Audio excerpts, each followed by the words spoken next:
ስለስሜ ሰራሁ እና በጣም የሚገርም ቃል ጌታ ሰጠኝና በተደጋጋሚ ደግሞ እግዚአብሔር ሊናገረን ፈለገ ማለት ነው። በዚህ ቦታ መጽሐፍ ቅዱሳችሁን ዘሌዋውያን ምዕራፍ 20 ከቁጥር 22 እስከ 26 ታወጡልኝና ለእግዚአብሔር ክብር ቆመን የእግዚአብሔርን ቃል እናነባለን። ኢየሱስ ጌታ ነው። ዘሌዋውያን ምዕራፍ 20 ከቁጥር 22 እስከ 26 እዚህ ይላል፣ እንግዲህ ትቀመጡባት ዘንድ የማገባችሁ ምድር እንዳትተፋችሁ ሥርዓቴን ሁሉ ፍርዴንም ሁሉ ጠብቁ አድርጉትም። ከፊታችሁ በምጥላቸው ሕዝብ ወግ አትሂዱ። ይህን ሁሉ አድርገዋልና ተጸየፏቸው። ነገር ግን እናንተን ምድራቸውን ትወርሳላችሁ፣ ትወርሷትም ዘንድ ወተትና ማር የምታፈሰውን ምድር እሰጣችኋለሁ አልሁ። እኔ ከአሕዛብ የለየኋችሁ አምላካችሁ እግዚአብሔር ነኝ። እንግዲህ ንጹሑን እንስሳ ከርኩሱ፣ ንጹሑን ወፍ ከርኩሱ ትለያላችሁ።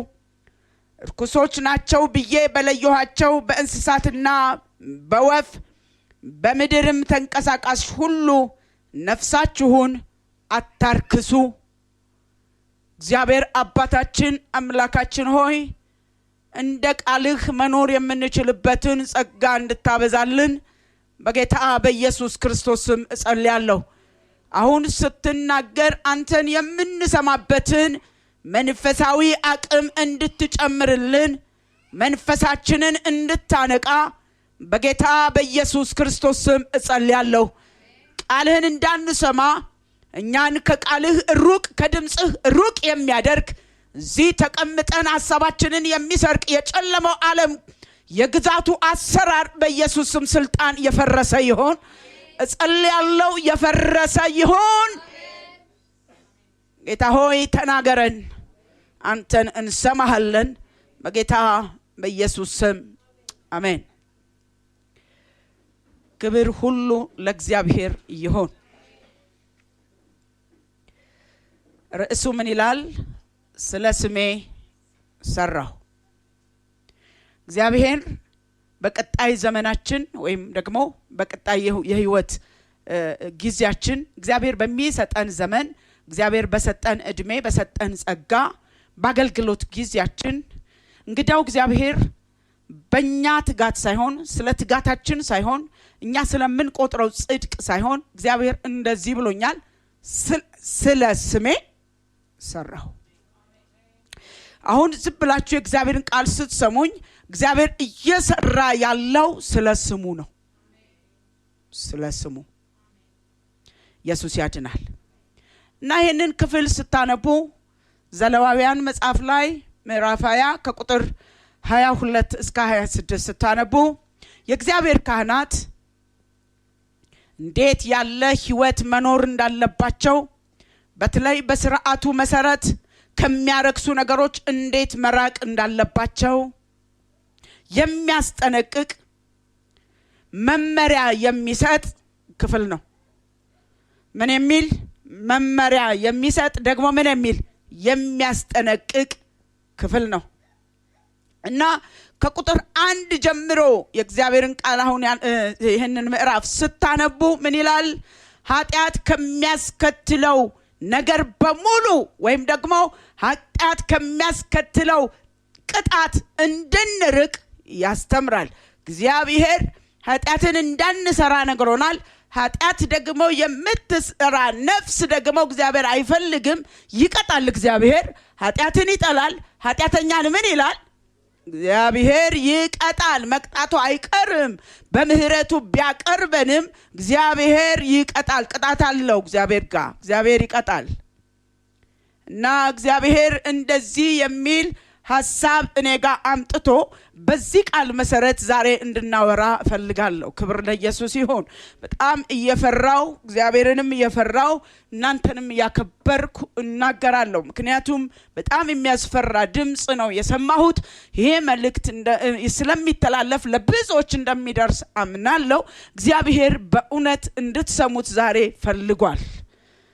እግዚአብሔር ምንም ነገር ቢሰራ ዛሬ እንጀራ ቆርሰን ብንበላ ዛሬ ቆመን ጌታን ብናመልክ ወደ እግዚአብሔር ቤት ብትመጡ መንበርከክ ብትችሉ ብንችል ብንጸልይ ስሙን ብንጠራ ይሄን ሁሉ ያደረኩት አለ እግዚአብሔር ስለ ስሜ እና ይሄንን ክፍል ስናይ እግዚአብሔር ለሕዝቡ ኪዳን እንደገባለት እናያለን። የገባለት ኪዳን ደግሞ ማርና ወተት ወደምታፈሰው ምድር ምን እላችኋለሁ አስገባችኋለሁ አላችሁ። ትገባላችሁ ብሎ እግዚአብሔር ቃል ገባ።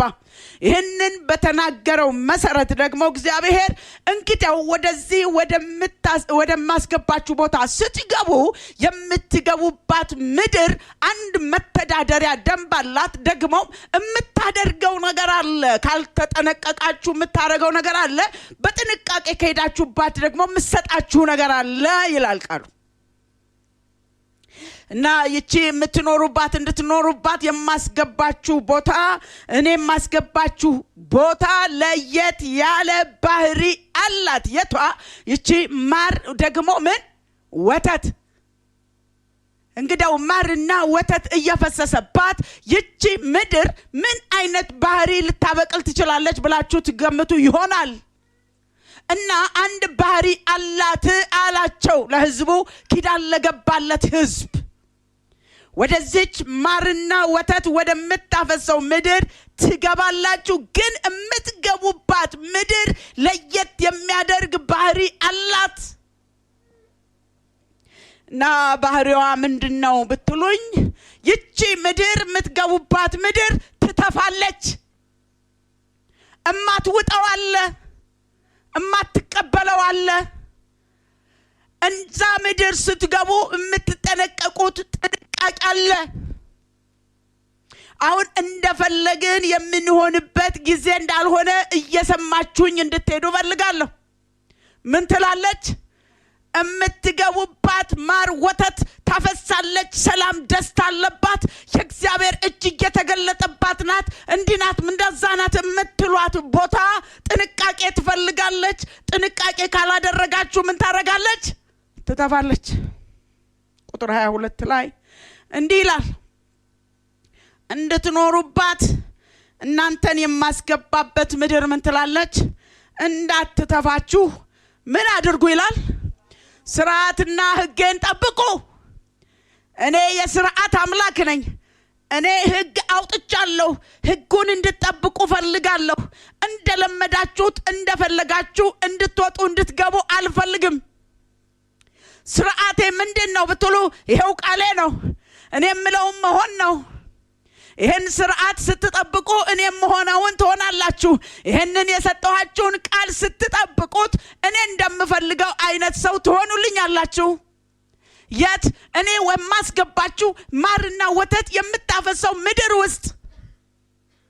እዛች ቦታ ስትደርሱ ሌላ እንዳትጠብቁ። ዛሬ የገባንበት እሱ ነው። ጌታ ኢየሱስ ክርስቶስን እንደ ግል አዳኝ አድርገን የተቀበልንበት የተገባልንን ኪዳን እሱን የወረስንበት እሱ ነው። ሌላ ወተት የሚታለብባት ማር ደግሞ የሚፈስባትን የሆነች ነገር እንዳትጠብቁ። ከዚህ የበለጠ ወተት ከዚህ የበለጠ ማር የለም። ይሄው ነው። ኢየሱስ ጌታ ነው። ከዚህ ውጪ የለም። እሱኑ ሰጥቶናል። እሱ ጋር ስትመጡ ግን ስርዓት አለው፣ ሕግ አለው። ስርዓቱን ሕጉን ካልጠበቃችሁ ይሄው ቦታ ይተፋችኋል። ይሄው የመጣችሁበት መጣንበት ያላችሁት ቦታ ይተፋችኋል። ትተፋለች። ባህሪዋ ይሄ ነው። የሰማይ አምላክ ይርዳን። ምን አድርጉ? ሕጌን ምን አድርጉ? ስርዓቴን። በጣም ያመመኝ ውስጤ ተንቀጠቀጠ። ትናንትና ለበላዩ ነግረው ነበር። ነገ ማካፍለውን ቃል በጣም እየፈራሁት ነው። አንድ ቦታ ነበርን፣ ሰርግ ላይ ነበርንና በጣም እኔ ሰርግ ውስጥ አይደለሁም ያለሁት እዚህ ውስጥ ነኝ። በጣም እየፈራሁት እግዚአብሔር አቤት እግዚአብሔር እላለሁ። እግዚአብሔር ባይናገረን ምን እንሆን ነበር? እግዚአብሔር ባይናገረን፣ እግዚአብሔር ድምጹን ባይልክ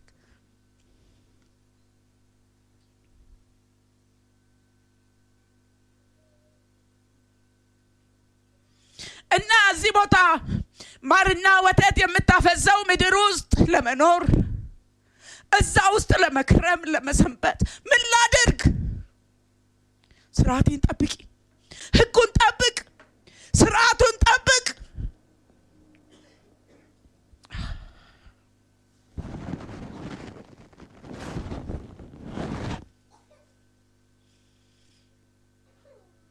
ምንድነው ስርዓቱ? ምንድነው ህጉ? ቃሉ ነው። ለራሳችን እንደሚመቸን አናንብበው፣ እንደሚመቸን አንተርጉመው፣ እንደሚመቸን የሚያወራን ጋር እንታደም። ቃሉ የሚለንን እንኑር። እግዚአብሔር የሚፈሩትን ይፈልጋል፣ ቃሉን የሚያከብሩትን ይፈልጋል። እኔና እናንተ የምንፈራው ነብዩን ነው፣ የምንፈራው እንትኑን ነው የምንፈራው። ልንፈራው ልንንቀጠቀጥለት የሚገባ ሰማይና ምድር የተፈጠረበት ሕያው የሆነ የእግዚአብሔር ቃል አለ። ይህንን ቃል እየፈራን ለዚህ ቃል እየተጠነቀቅን እንድንኖር እግዚአብሔር ይፈልጋል። ጌታ ሊመጣ በደጅ ባለበት ስርዓቴን ጠብቁ፣ ህጌን ጠብቁ በያለኝ። እየሰራሁ ያለሁት ግን ስለ ስሜ ነው። ስለ ስሜ ማንም ስለማለደ፣ ማንም ስለተንበረከከ፣ ማንም ምንም ስላደረገ አይደለም። መልእክተኛ እንደሆንኩ አውቃለሁ። እና ምን አድርጉ አለ? ህጌን ጠብቁ፣ ስርዓቴን እና ህጌንና ስርዓቴን ብቻ ነው ያለው አይደለም። የአሕዛብን ልማድ አትከተሉ። አሕዛብ የሚያደርጉትን፣ አሕዛብ ማለት የማያምኑ ሰዎች ማለት አይደለም። እኔና እናንተ እንደምንፈርጅባቸው አይደለም። ከእስራኤል ወግ፣ ከአይሁድ ወግ፣ ከዛ ስርዓት እግዚአብሔርን ሲከተሉ ከኖሩበት ከዛ ስርዓት ውጪ የነበሩ አሕዛብ የሚባሉት የሚያደርጉት የነሱ የሆነ ስርዓት ነበራቸው። የሚያመልኩት አምልኮ ነበራቸው። የሚከተሉት ልማድ ነበራቸው። ስለዚህ እንዲገባቸው ሩቅ ሳትሄዱ፣ ሌላ መዛግብት ሳታገላብጡ የአሕዛብን ልማድ አትከተሉ። እነሱ እንደሚያደርጉት አታድርጉ። አሁን እናገራለሁ፣ እኛ የምናደርገው ከነዛ በምንም አይለይም።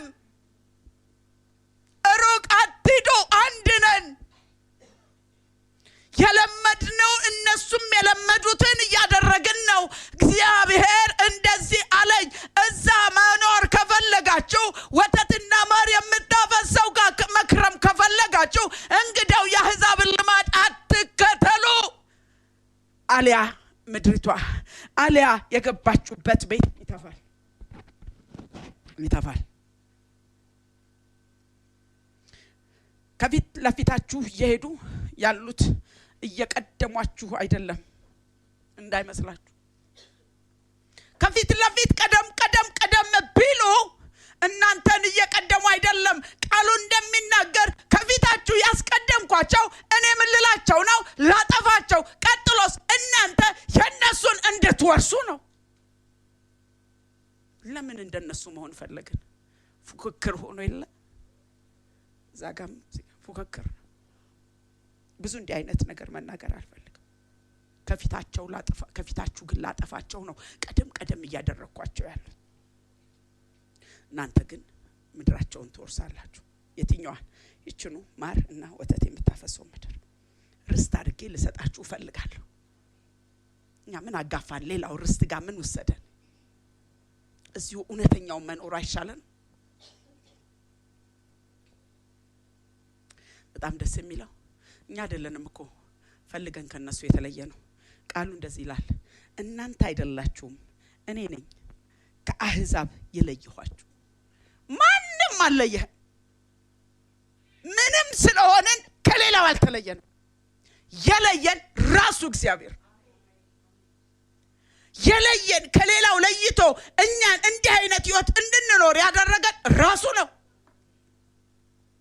በጣም የተማራችሁ በጣም ታዋቂ ሰዎች በጣም እንዲህ አይነት ሰው በጣም እንደዚህ አይነት የምትሉት በመንፈሳዊ ቤት ደግሞ በጣም የምጸልይ በጣም የምሰብክ በጣም ቃል ማውቅ ስለሆንኩ አይደለም፣ የለየኝ ራሱ ነው። እንደውም እንዲህ አለ፣ እኔ ያህዌ ነኝ፣ እኔ ኤሎሁም ነኝ አለ። እኔ ነኝ፣ ማንም ከኔ በላይ የለም። ስለዚህ እንዲህ አላቸው ቁጥር 25 ላይ ንጹህ የሆነውን ካልሆነው ለዩ። ንጹህ የሆነውን ካልሆነው ለዩ። አንድ ምሳሌ ልናገር ፈልጋለሁ።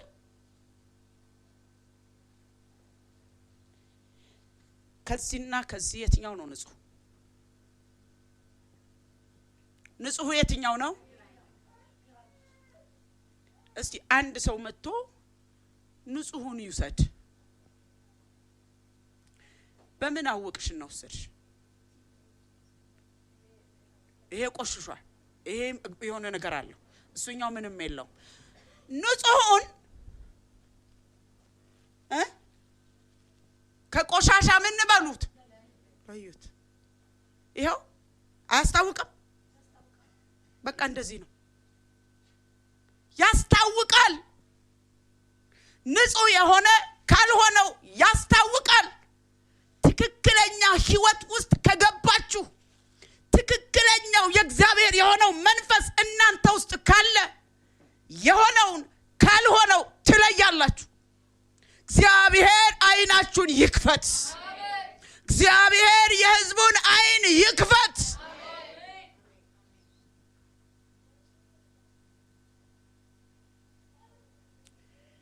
እስቲ ኤርምያስ መጽሐፍ ትንቢተ ኤርምያስ ምዕራፍ 32 ከቁጥር 22 እስከ 25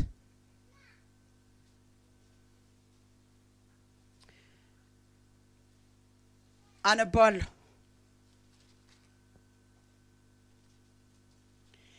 ኤርምያስ 32 ከቁጥር 22 እስከ 25 እንደዚህ ይላል። ትሰጣቸውም ዘንድ ለአባቶቻቸው የማልሁላቸውን ምድር ወተትና ማርንም የምታፈሰውን ምድር ሰጣቸው። ምን አላቸው? ሰጣቸው። እነርሱም ገብተው ወረሷት። ነገር ግን ቃልህን አልሰሙም፣ በሕግ አልሄዱም። ያደርጉም ዘንድ ካዘዝካቸው ሁሉ ምንም አላደረጉም። ስለዚህ ይህን ክፉ ነገር ሁሉ አመጣህባቸው። እነሆ የአፈር ድልድል ሊይዟትም እስከ ከተማይቱ ድረስ ቀርበዋል። ከሰይፍና ከራብ ከቸነፈር የተነሳ ከተማይቱ ለሚዋጓት ለከለዳውያን እጅ ተሰጥታለች። የተናገርከውም ሆኗል። ኖ አንተ ታየዋለህ። እርሻውን አንተ ጌታ እግዚአብሔር ሆይ እርሻውን በብር ግዛ፣ ምስክሮችንም ጥራ አልኸኝ። ከተማይቱ ግን ለከለዳውያን እጅ ተሰጥታለች። እግዚአብሔር ሕዝቡን አስገባለሁ ወዳለው ቦታ ምን ብሏል? አስገብቷል። ሁሉ ጊዜ እግዚአብሔር ታማኝ ነው። ወዳላችሁ ነገር እግዚአብሔር ያስገባችኋል። ወደ ነገራችሁ እግዚአብሔር ይወስዳችኋል። አደርጋለሁ ካለ እግዚአብሔር ያደርጋል። ስለዚህ ስለ ስሜ ሰራው አለ ማለት አይችልም።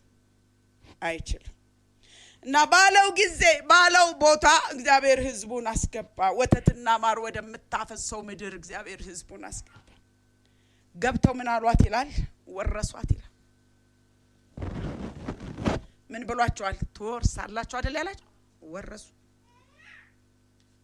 ወረሷት። ግን ምን አለ ኤርምያስ? ነገር ግን አለ አድርጉ ያላቸውን በሙሉ ምን አላሉ? አላደረጉም፣ አልታዘዙም፣ ሕጉን አልጠበቁም፣ ስርዓቱንም አላደረጉም። እንደፈለገው የሚሄድ ቢኖር በምድር ላይ ጴንጤ ብቻ ነው። ደግሜ እናገራለሁ እንደፈለገው የፈለገውን የሚያደርግ እንደፈለገው የሚናገር ቢኖር ደግሜ ላለው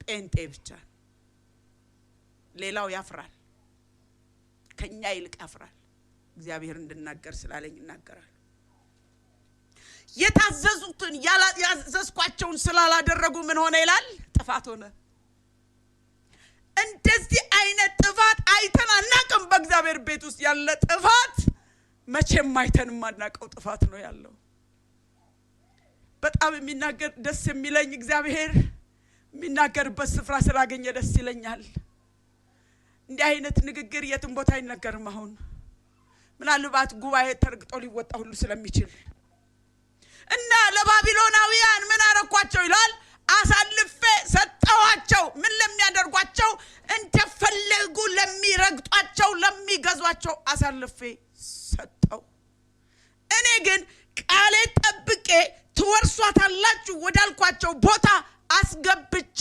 ነበር ስሙኝ እንደ ግል ስሙኝ እንደ ቤተሰብ ስሙኝ እንደ ቤተ ክርስቲያን ስሙኝ እንደ አገር ስሙኝ እግዚአብሔር የተናገረውን አድርጎ ነበር ነው ያልኩት ማድረግ የሚችለውን አልልም ማድረግ የፈለገውን እግዚአብሔር አድርጓል ቃል የገባውን እግዚአብሔር አድርጓል እግዚአብሔር ተጠያቂ አይደለም እና ለባቢሎናውያን አሳልፎ ሰጠ ከዛ እግዚአብሔር እንደዚህ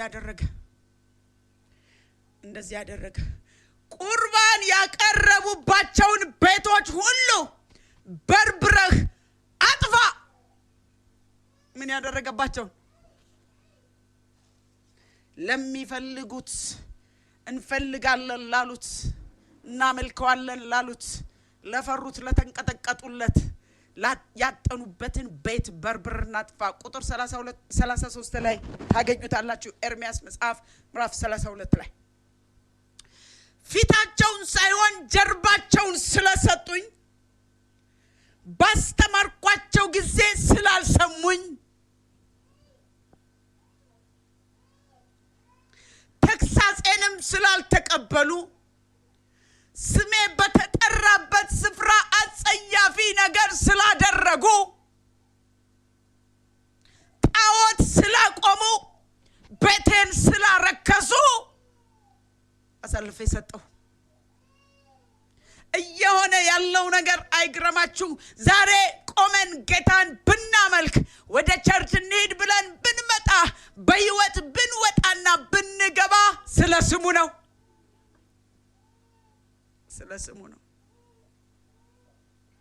እኔ ስም ብዬ ምን ስለሆነ ነው ኤርምያስ ምን ነበር ባህሪው ኤርምያስ ምን ስለሆነ ነው እግዚአብሔር እንደዚህ አይነት ንግግር መጥቶ የተናገረበት ብዬ ስለ ኤርምያስ ማጥናት ጀመርኩ ምን አይነት ሰው ነው ኤርምያስ ማን ነው ኤርምያስ አሉ ወይ ጌታ ወይ አሁን ብትናገር የሚናገሩልህ አሉ ወይ እንደ ኤርምያስ አይነት ካራክተር ያላቸው ሰዎች ይኖሩ ይሆን አይ ብዬ እንደገና ስለ ኤርምያስ ማጥናት ጀመርኩ ይኖሩ ይሆን ኤርምያስ አይነት ሰው ይኖር ይሆን እንደ ኤርምያስ የሚናገር ሳይቀላቅል ሳይመርጥ ሳያመቻምች የእንትናን ፊት ሳያይ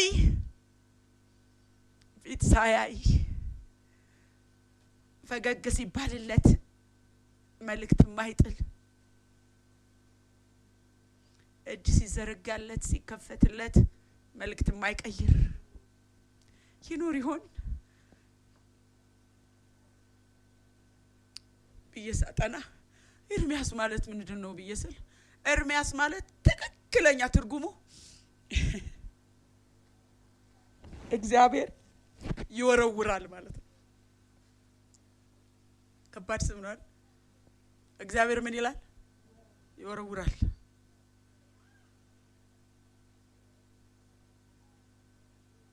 እንዴት እና መቼ ማይታወቅ መሞቱ ማይታወቅ የት ጋር እንደሞተ ማይታወቅ ኤርምያስ ተናግሮ ግን የሆነ ቦታ ነው የሞተው ግብጽ ላይ ተወግሮ በድንጋይ እንደሞተ የጥንቷን ቤተክርስቲያን መጽሐፍ ሳጠና እዛ ላይ አግኝቻለሁ እና እናንተም ታውቁታላችሁ ዕብራዊ መጽሐፍ ላይ ምዕራፍ 11 ላይ አባቶች እንዴት የእምነት አባቶች እንዴት ተወግረው እንደሞቱ አይደል በእሳት ተቃጥለው እንደሞቱ መጽሐፍ ቅዱሳችሁን ማየት ትችላላችሁ። ኤርሚያስ ሚስት የለውም ልጅ የለውም ሚስት እንዳታገባ ልጆች እንዳይኖሩ የተባለ ነብይ ነው። ቆፍጠን ያለ ነብይ ነው። በቃ እግዚአብሔርን መስማት ይችላል። እስቲ ያገባችሁ እስቲ ያላገባችሁ አረ እኔ የሚያወጣልኝ 2 ሰው 3 ሰው ነው። ምንድናችሁ ሌሎቻችሁ? እስቲ ያገባችሁ በደንብ እጃችሁን አሳዩ። እሺ ያላገባችሁ ጸልይላችኋለሁ። ያላገባችሁ አሁን ያላገባችሁን ሰዎች አንዱን ጠርቶ እንዳታገባ እግዚአብሔር እንደዚህ ይላል እንዳታገባ ብታገባ እንኳን ልጆች እንዳትወልድ የተባልክበት ቸርች ትመጣለህ ገንዘብ ከብለት ትንቢት ታስተነብያለህ እንጂ እንደው ገስታውስም ቢሆን ገብቼ ገንዘብ ከፍዬ ትንቢት ተነግሮልኝ እንደው የፈለገ ይሁን በቃ ቢያንስ ትወልዳለህ የሚል ድምጽ አስቀይሬ እመጣለሁ እንላለን እንጂ አሜን አንልም። አትወልድም ልጆች እንዳይኖርህ ሚስትም እንዳታገባ የተባለ ነብይ ነው። የእግዚአብሔር አፍ የሆነ ሰው ከራሱ ምርጫ የወጣ ሰው ጓደኛ የሌለው ባልንጀሮቹ 4 ናቸው። ኢዮብ ስንት ጓደኞች አሉ? በቁጥር አታውቃቸው። ናርዲ ስንት ጓደኞች አሉ? አታውቃቸው። ኤርሚያስ 4 ጓደኛ ነው ያለው። 4 ጓደኛ ነው ያለው። ጓደኛ ማብዛት ጥሩ አይደለም እኮ እግዚአብሔርን ሐሳብ እንዳታደርጉ ትሆናላችሁ። እየሰማችሁኝ ነው? ብዙ ጓደኞች ያሏችሁ ሰዎች የእግዚአብሔርን ሐሳብ የሚያስቀይሱ እንዳይሆኑባችሁ ፍሩ። እና ኤርሚያስ ሐሰተኛ ነቢያትን አጥብቆ የሚቃወም እቺ ባህሪው እኔን ታስቀደኛለች። እኔም እንደዚሁ ነኝ። ትንሽ ውሸት አልወድም፣ ያመኛል። የሚቃወም እንደነ ሐናንያ አይነት የሐሰት ነቢያትን የሚቃወም ፊት የማይሰጥ ኮስተር ያለ የተናገራቸው ትንቢቶች ባጭር ጊዜ የሚፈጸሙ ይሄንን ሰው እግዚአብሔር የምር ሊያወራበት ፈለገ። አሉ ይሆን እንዲህ አይነት ሰዎች? የእግዚአብሔርን አጀንዳ በሚገባ ተረድቶ የሚያገለግል ነው ይሄ ኤርሚያስ። ይሄንን እግዚአብሔር አመጣውና አፋረጋለሁ ትናገርልኛለህ አሁን አንድ ነገር ሊሆን ነው አለ እግዚአብሔር። ስለ ስሜ ነው እስካሁን የሰራሁት፣ ህዝቤን ግን እንድታስጠነቅቅልኝ እፈልጋለሁ። ስለ ግለሰብ አውራ ብትሉት፣ ስለ ሀገር አውራ ብትሉት፣ ስለ ምድር አውራ ብትሉት፣ ኪዳን ስለተገባለት ህዝብ ተናገር ቢባል ኤርሚያስ ይናገራል። ከሚለው ውጪ ምንም አያወራም። እንደገና ግን እግዚአብሔር ከኤርሚያስ ሐሳብ ወጣና እዛው አንድ ዘመን ላይ ሲያገለግሉ ወደ ነበረው ወደ ሕዝቅኤል መጣና እነዚህ ሰዎች በቃ ልተዋቸው ነው፣ እነዚህ ሰዎች ትቻቸው ልሄድ ነው። ለምን?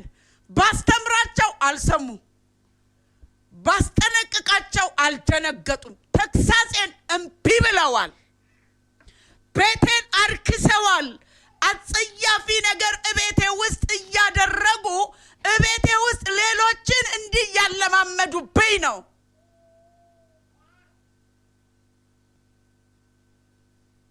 ደግሜ እናገራለሁ። ሕዝቅኤል መጽሐፍ ላይ ምዕራፍ 20 ከቁጥር 6 እስከ 15 የመጨረሻ ምንባባችን ነው።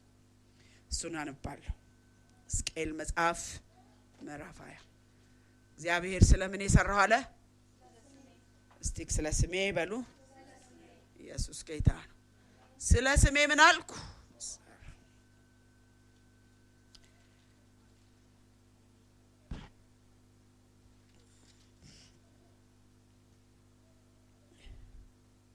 እንደዚህ ይላል፣ እኔ እግዚአብሔር አምላካችሁ ነኝ ብዬ በማልሁላችሁ ጊዜ በዚያን ቀን ከግብጽ ምድር ወዳዘጋጀሁላችሁ ወተትና ማር ወደምታፈሰው የምድር ሁሉ ጌጥ ወደምትሆን ምድር አወጣችሁ ዘንድ ማልሁላችሁ። እኔም ከናንተ እያንዳንዱ የዓይኑን እርኩሰት ምን ይበል ይጣል። በግብጽ ጣዖታት አትርከሱ፣ እኔ እግዚአብሔር አምላካችሁ ነኝ አልኋችሁ። እነርሱ ግን አመጹብኝ፣ ይሰሙኝ ዘንድ አልወደዱም። ሁሉም እያንዳንዱ የዓይኑን እርኩሰት አልጣለም፣ የግብጽንም ጣዖት አልተወም።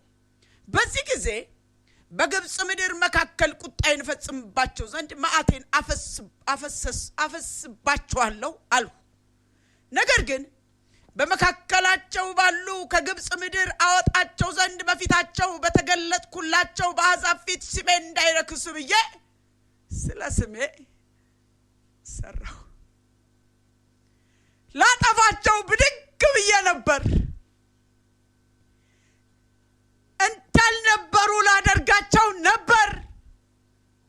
ነገር ግን በግብጽ ላወጣቸው በተነሳው ጊዜ እኔ በፊታቸው እየተንቀሳቀስኩ ስለነበር ያን ጊዜ የነበሩ ግብጻውያን እግዚአብሔር አምላካቸው ከግብጽ አውጥቶ ምድረ በዳ ላይ ጣላቸው፣ ቀጣቸው እንዳይባል አንድ ነገር አደረኩ። ስለ ስሜ ስል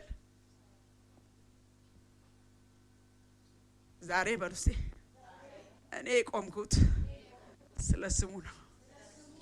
ኢየሱስ ጌታ ነው። በስሙ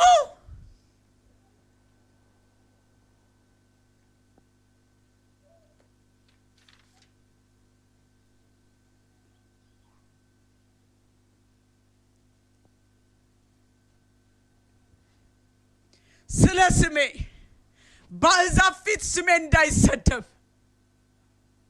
እንደፈለግን እየሆንን ነው፣ እንደፈለግን እየወጣን እየገባን ነው። ነገር ግን አልታዘዝንም። አዎ ግን እግዚአብሔር እንደዚህ ያለ ስለ ስሜ ዛሬ ቆም ነው። ስለ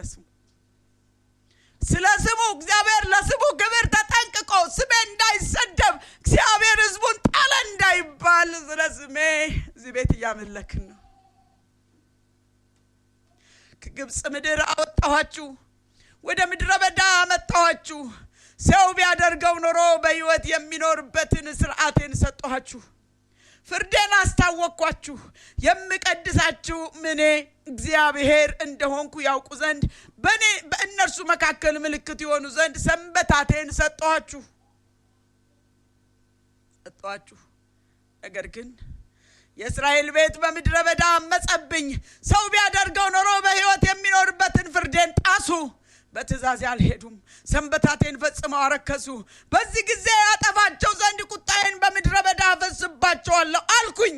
ነገር ግን በፊታቸው ባወጣኋቸው አሕዛብ ፊት ስሜ እንዳይረክስ ብዬ ስለ ስሜ ሰራሁ። ቅድም ስናገረን ነበር አይደል? እግዚአብሔር ከፊታችሁ እኔ አወጣዋቸዋለሁ። ፈጠን እያሉ የሄዱት እናንተን ሊቀድሙ ሳይሆን እኔ ላጠፋቸው ነው። የቸኮለው የእናንተ ጠላት እንደፈለገ የተሳካለት ቢመስላችሁ የተሳካለት እንዳይመስላችሁ እኔ ላጠፋው ነው። እናንተ ግን ትእዛዜን ጠብቁ፣ እነሱን አትከተሉ። ከሽቅድድሙ ቦታ ውጡ። እግዚአብሔር ይፈራል።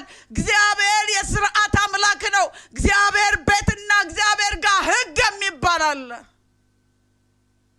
ይህንን ሕግ እንድናከብር እግዚአብሔር ይፈልጋል። እግዚአብሔር በማን ነው የሚያወራው? እስቲ ዝም ብላችሁ እዩ።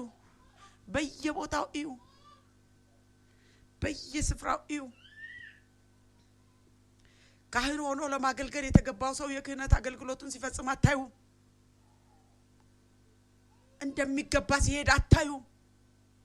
እንደሚገባ ሲወጣ አታዩ። ታፍራላችሁ። እኔ ሽምቅቅላለሁ።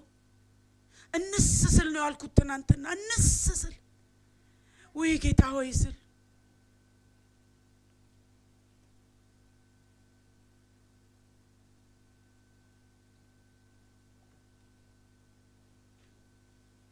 አንድ መጽሐፍ ሳነብ ስለ ሕዝቅኤል አንድ ነገር አነበብኩ።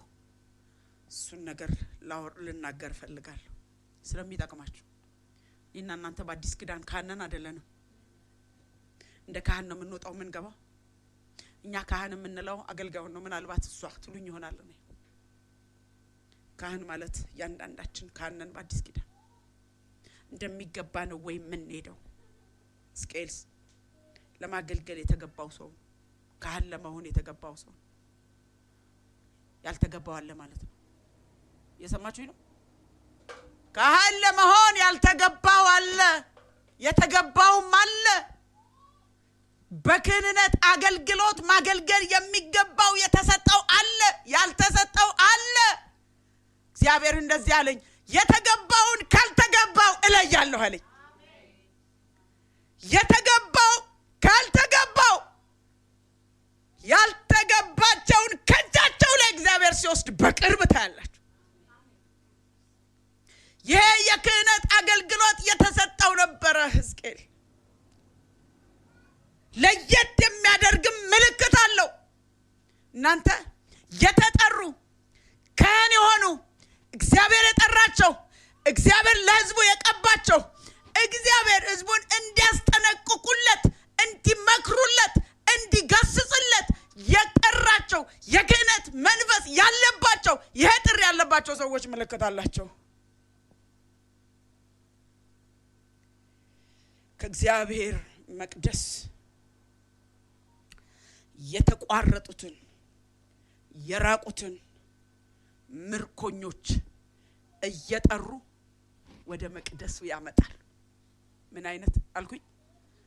የተቋረጡ ባንድም በሌላው የጠፉ ከመቅደሱ የተለዩትን ወደ ቤቱ ይመልሳሉ።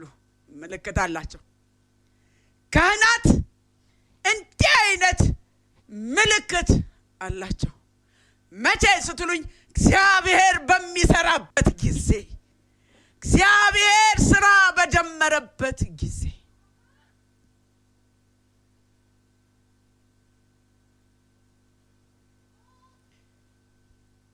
እና ሕዝቅኤል ተመሳሳይ መልእክት ይዞ እግዚአብሔር የነገረው መልእክት ይዞ በአንድ ዘመን ውስጥ በአንድ አካባቢ የሚኖሩ ኤርሚያስና ሕዝቅኤል እሱ እኮ ተናግሯል አላለም። እግዚአብሔር ሲመጣ እኔም እናገራለሁ ማንንም ፊት አላፍርም ብሎ ተናገረ። ምድር አስገባችኋለሁ ወዴት? ወደምታፈሰው ምን ማርና ወተት እንደማስገባችሁም እያለሁ፣ ነገር ግን አይኖቻችሁን ያሳረፋችሁባቸውን እርኩስ ምስሎች አስወግዱ። ምንድነው እፊታችን ያለው? ምንድነው አይኖቻችን እየተከታተሉ ያሉት? እግዚአብሔር እርኩስ ያለው አስወግድልኝ፣ አጥፋልኝ፣ አንተ ያየህ እየተከተልክ ያለው እርኩስ ነው ያለህ ምንድነው? እርኩሱን ነገር ከአይንህ ላይ አንሳ አላደል። ምሳሌ ሲናገረው እንዲህ አለው፣ እኔ ምሳሌ እነግርሃለሁ አለው ሕዝቅኤል። የአይን አምሮት የሆነችውን ሚስትህን ምን እላለሁ? ወስዳታለሁ። ምሳሌ እንዲሆንህ፣ ማስረጃ እንዲሆንህ የአይን አምሮት የሆነችውን ሚስትህን እኔ ምን እላታለሁ? እወስድብሃለሁ። እግዚአብሔር ሲፈልግህ ስትሰሙት እንደዚህ ጨክኖ ወደ ህይወታችሁ ይመጣና ገንዘብ ያረጋችኋል። አረ እግዚአብሔር በሚሰራበት ዘመን ገንዘብ ያርገን።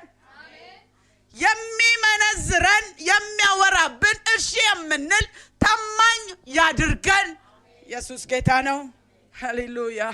እርኩስ ናቸው አለ ምስሎች፣ ፊት ያያቸው እርኩስ ናቸው፣ አስወግዱ። በግብጽ ጣዖታት ራሶቻችሁን እዛ እንትን አትበሉ፣ አታርክሱ፣ ውጡ። ግብጽ ውስጥ ያያችኋቸውን በሙሉ እነዛ የምታዩአቸውን በሙሉ ጣዖት አላቸው። በቃ ሌላ ግብጽ አላሳያችሁም፣ ግብጽ ሀገር አልወስዳችሁም። ግብጽ ማለት ዓለም ናት። ከዚህ ከምትከተሉት ህይወት ውጪ ያለው በሙሉ የግብጽ አሰራር፣ የዚህ ዓለም አሰራር። ከዛ ውስጥ እንድንወጣለት አይናችንን ከሱ እንድናነሳ እግዚአብሔር ይፈልጋል። ግን አለ እግዚአብሔር ይሄን ሁሉ ብያቸው አወርሳቸዋለሁ ብያቸው ነግሬያቸው እነሱ ግን በቤቴ ውስጥ በእኔ ላይ አመጹአል። በጣም አለቀስኩኝ። ሊሰሙኝ አልፈለጉም አለ። ሊሰሙኝ አይፈልጉም አለ። ግን አለ ስሜ እንዳይሰደብ እጠብቃችኋለሁ። ስሜ እንዳይሰደብ አሳልፌ አልሰጣችሁ። ስሜ እንዳይሰደብ አውጥቼ አልጥላችሁ። በራሳችሁ መንገድ ቀጥሉ አላለንም፣ አልጥላችሁ። አረ ኢየሱስ ጌታ ነው። ስለ ስሙ ሲል እኔ ዛሬ ማገለግለው ስለ ስሙ ሲል እግዚአብሔር ጸጋን ጨምሮልኝ ምህረት አግንኖልኝ ተክሳስ አይቀበሉም። መልእክት መጥቶላቸው ነበር፣ አልተቀበሉም።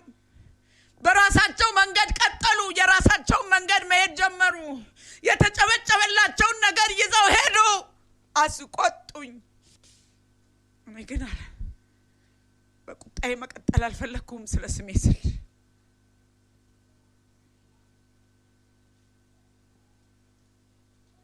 እንደውም አዲሱ መደበኛ ትርጉም ላይ እግዚአብሔር እንደዚህ ይላል፣ መዓቴን በላያቸው ላወርድባቸው ነበር፣ ደግሞም ወስኜ ነበር። ነገር ግን ስሜ እንዳይረክስ ስለ ስሜ ክብር ተቆጠብኩ። እጄን ሰበሰብኩ። ላጠፋ ነበር፣ የሆነ ነገር ላረግ ነበር፣ ግን ስለ ስሜ ስል ተቆጠብኩ። ሰው ቢጠብቀው ሊኖርበት የሚችለውን ሕጌን ጣሉ። ዛሬ እግዚአብሔር እንደዚህ ይላችኋል፣ ብትጠብቁት ልትኖሩበት ልታፈሩበት የምትችሉትን ሕጌን ነው የሰጠኋችሁ። ብትኖሩበት የምትከብሩበት የምትከበሩበት ስም የሚከበርበትን ስርዓቴን ነበር የሰጠኋችሁ። እናንተ ግን ስሜ ክብር አልኖራችሁም። ለስሜ ክብር መኖርም አልፈለጋችሁ። ግን አልጥላችሁ። ስለ ስሜ ክብር ስል ከጥፋት ተቆጠብኩ። ላጠፋ ነበር፣ እጄን ሰበሰብኩ።